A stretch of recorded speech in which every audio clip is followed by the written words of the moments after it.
In college, I purchased a snake. I walked into this pet store and I saw this little bitty snake. It was a fresh little hatchling, like this long. And I'm like, oh my God, it's so cute. Squeezy, squeezy, right? I noticed one day, without having her for maybe 5 years, I think, she was shedding her skin, but her eyeballs wouldn't shed. Yeah, that's a fun fact. Their eyeballs shed as well. So I take her to the veterinarian, and he's asking all these questions. He says, well, how old is she? 2, 3? And I said, no, she's 5. He says, Deshauna, this snake is way too small to be 5.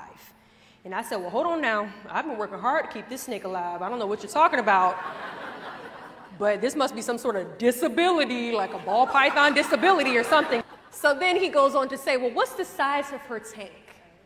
I said, the tank is 20 gallons. He said, there you go. He said that the tank should be 50. Snakes grow based on the size of their environment. You are not supposed to have a tank based on the size that she is right now, but rather on the size you want her to be.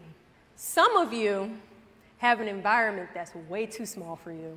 Is your environment big enough for the person that you plan to be, for the goals that you plan to accomplish, for the dreams you plan to chase? What does your environment look like? Because oftentimes it's not big enough for you.